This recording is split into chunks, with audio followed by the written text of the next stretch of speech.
183 గజాల 3 BHK villa కేవలం 25 లక్షలు మాత్రమే. నమస్కారం శశికాంత్ గారు.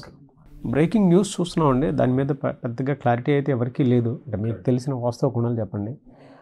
మోస్ట్ వాంటెడ్ టెర్రరిస్ట్ అనుకోండి, క్రిమినల్ అనుకోండి, underworld don Dawood. So ఆయన మీద వచ్చినటువంటి అంటే విషప్రయోగం జరిగింది అది అని చెప్పేసి కొంతమంది చనిపోయారని అంటూ ఉన్నారు.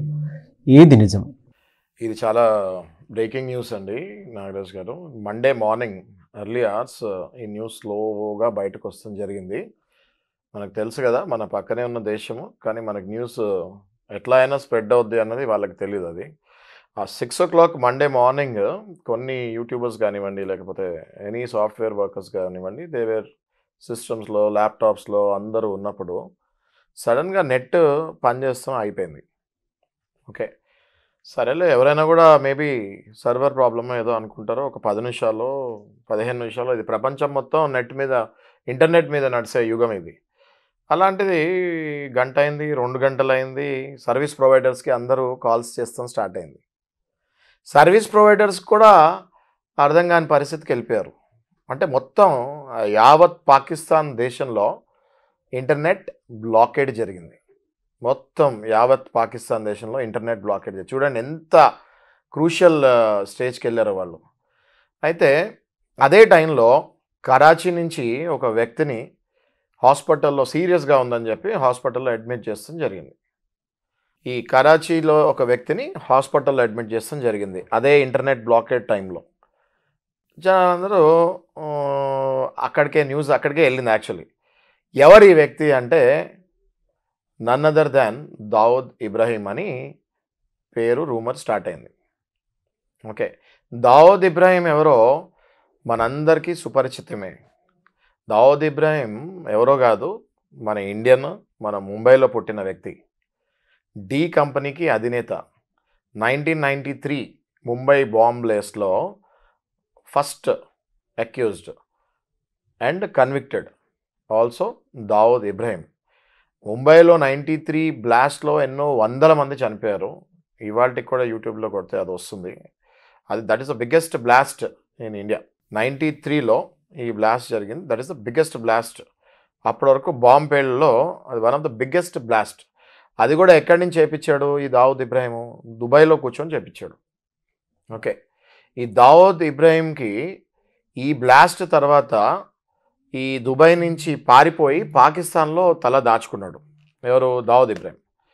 ఓకే, ఈ పాకిస్తాన్లో తల ఎలా దాచుకున్నాడు దావుద్ ఇబ్రాహీం అంటే, దావుద్ ఇబ్రాహీం అనేక పేర్లు అలియాస్లో అనీజ్, అబ్దుల్, అజీజ్, హమీద్, హసన్, ఇట్లా ఎన్నో పేర్లు పాస్పోర్ట్ క్రియేట్ చేసుకొని పాకిస్తాన్లో కరాచీలో దాక్కున్నాడు. మన ఇండియన్ గవర్నమెంట్ కరాచీలో నూరాబాద్ అనే ప్లేసు, మళ్ళీ అలా క్లిఫ్టన్, అంటే ఇక్కడ మన జూబ్లీ హిల్స్ ఇట్లా పాష్ ఏరియా, అట్లా పాకిస్తాన్లో క్లిఫ్టన్ అనే ఒక ఏరియా, అక్కడెక్కడ దాక్కున్నాడు, అక్కడెక్కడ ఇల్లు తీసుకున్నాడు, ఈ అడ్రస్లు అన్నీ పాకిస్తాన్కి ఇస్తాం జరిగింది. మన దగ్గర కూడా రీసెర్చ్ అనాలిసిస్ వింగ్ ఉంటుంది, రా. ఈ రా ఏజెంట్స్ మన దగ్గర ఉన్న efficient, one of the prime efficient ఏజెన్సీస్లో ఈ రా మనది. ఓకే, మొత్తం వెస్టర్న్ కంట్రీస్తో కంపేర్ చేసుకున్నా కూడా మన రా ఏజెంట్స్ ఈక్వల్గా ధీటుగా ఉంటారు. వీళ్ళకి అన్నీ తెలుసు, మనకి అన్నీ తెలుసు. ఇండియన్ గవర్నమెంట్కి దావుద్ ఇబ్రాహీం పాకిస్తాన్లో తలదాచుకున్న విషయం ఎప్పుడో తెలుసు. అయితే ఈ క్లిఫ్టన్ ఏరియాలో దాక్కున్నాడని అడ్రస్ ఇస్తాం జరిగింది, లేదన్నాడు. ఈ కరాచీలో ఉన్న నూరాబాద్ అనే ప్లేస్లో దాక్కున్నాడని అడ్రస్ ఇస్తాం తెలిసింది, లేదని అన్నారు. ఇట్లా ఎప్పుడు కూడా డినై చేస్తూనే వచ్చారు. అయితే దావుద్ ఇబ్రాహీం ఎప్పుడో చనిపోయాడని ఇంతకుముందు మనకు వార్తలు వచ్చాయి న్యూస్ ఛానల్స్లో. అసలు దావుద్ ఇబ్రాహీం బతుకున్నాడు అన్న విషయం ఎప్పుడైతే పాకిస్తాన్లో ఇంటర్నెట్ బ్లాకేడ్ అయిందో అప్పుడే ఆ విషయం మనకి ఇంకా బతుకున్నాడని బయటకు వచ్చింది. అసలు దావుద్ ఇబ్రాహీం ఎందుకు హాస్పిటల్లో జాయిన్ అయ్యాడు? దావుద్ ఇబ్రాహీం హాస్పిటల్లో జాయిన్ అయింది ఎందుకు అంటే ఆయన మీద ఫుడ్ పాయిజనింగ్ జరిగింది. అది నాట్ న్యాచురల్గా సీరియస్ అయింది కాదు. మళ్ళీ ఇది పాయింట్ నోట్ చేసుకోవాలి మనం. దావుద్ ఇబ్రాహీం మీద ఫుడ్ పాయిజనింగ్ జరిగింది. Dawood Ibrahim fully high security జోన్లో ఉంటాడు ఎక్కడున్నా. ఓకే, అంతే కదా, ఆబ్వియస్లీ. సో ఆ హై సెక్యూరిటీ జోన్లో కూడా ఆయన మీద ఫుడ్ పాయిజనింగ్ జరిగింది. అది ఎవరు చేస్తారు? పాకిస్తాన్ గవర్నమెంటే చేస్తుంది, లేకపోతే ఎవరు చేయలేరు.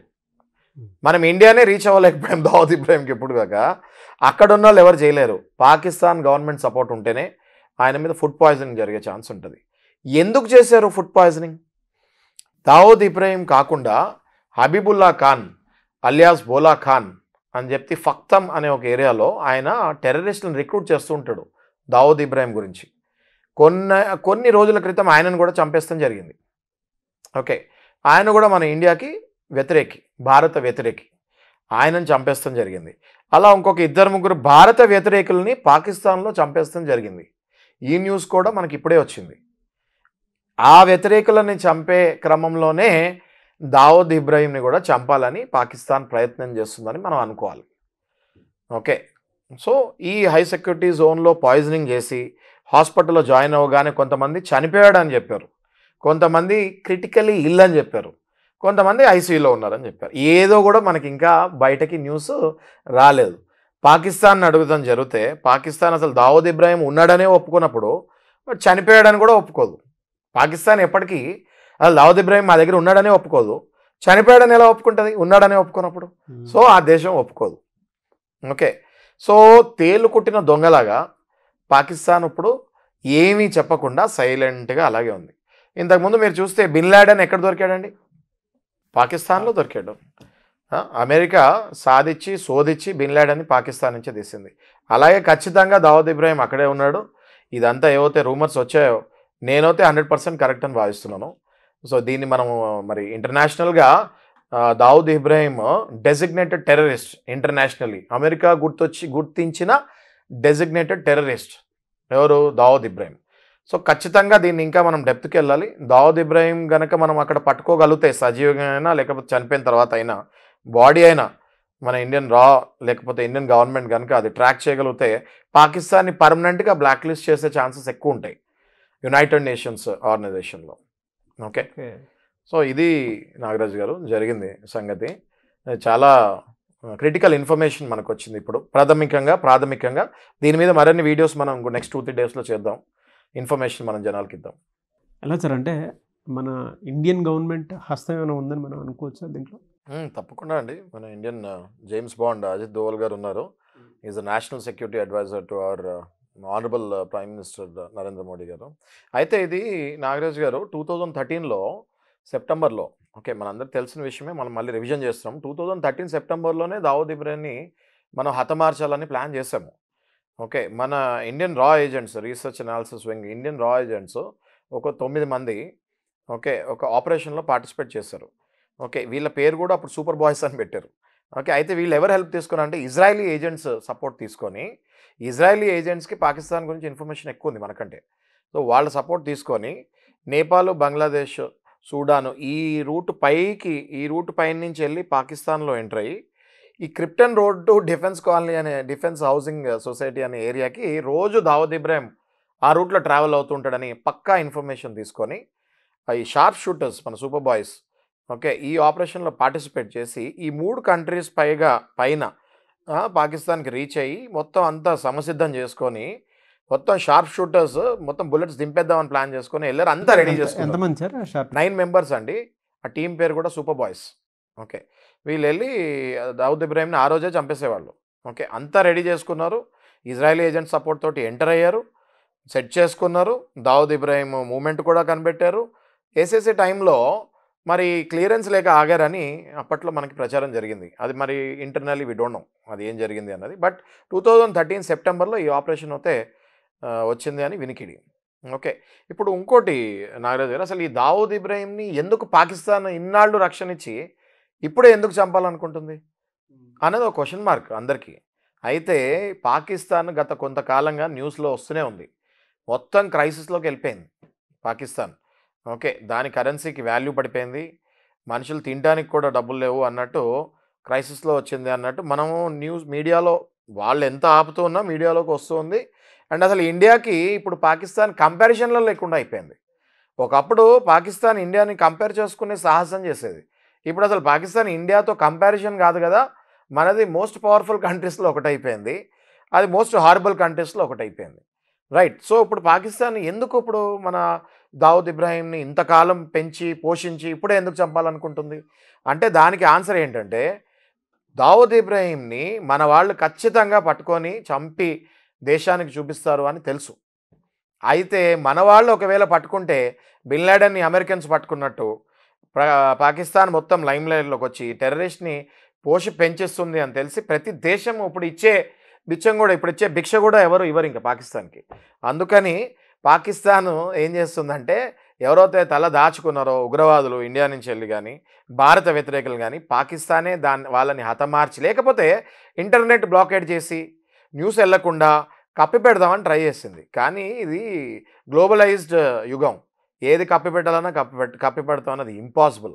ఓకే, ఒకవేళ బిన్ లాడెన్ని అమెరికా వాళ్ళు చంపినట్టు దావూద్ ఇబ్రాహీంని మనం అక్కడ 100% మన Indian James Bond Ajit Doval గారికి హ్యాట్స్ ఆఫ్ చెప్పాలి. ఈ విషయంలో ఆయన అగ్రెసివ్నెస్ వల్లే పాకిస్తాన్ మనం వెళ్ళకముందే దావూద్ ఇబ్రాహీంని కానీ అలాంటి భారత వ్యతిరేకులు కానీ హతమార్చి మనకి తెలియకుండా చేద్దామని ప్లాన్ చేస్తుంది. ఇది 100% ఫ్యాక్ట్. నాగరాజు గారు, మనము రోజు అనేక వీడియోలు మన భారతదేశ చట్టం మీద తీస్తున్నాము. ఇది ఎందుకు మనం మాట్లాడుతున్నాం అంటే చట్టం తన పని తను చేసుకుంటూ వెళ్తుంది. ఎంత మోసగాళ్ళు, ఎంత హై ఇన్ఫ్లుయెన్స్ ఉన్నా, ఎంత ఇంటర్నేషనల్ డాన్ ఉన్నా కూడా ఇవాళ వాళ్ళ చేతిలోనే బలవుతం జరుగుతుంది. సో ఈ రూల్స్ అండ్ రెగ్యులేషన్స్ లేకపోతే ఈ చట్టాలు ఎవరు వ్యతిరేకంగా వెళ్ళాలని చూసినా వాళ్ళకి లాస్ట్లో జరిగేది ఇదే. సో దీన్ని బట్టి మనం అర్థం చేసుకోవాల్సింది ఏంటంటే భారత పౌరులు సిటిజన్స్ మనం ఇక్కడ పుట్టి ఇక్కడ దేశాన్నే మనం మోసం చేసి దేశద్రోహి అయ్యి వేరే దేశాల్లో తలదాచుకుంటే ఏదైతే దేశాలు మీకు అలాంటి వాళ్ళని ఎంకరేజ్ చేస్తుందో ఆ దేశమే మళ్ళీ మిమ్మల్ని చంపేసే స్టేజ్కి మీరు తెచ్చుకుంటున్నారు.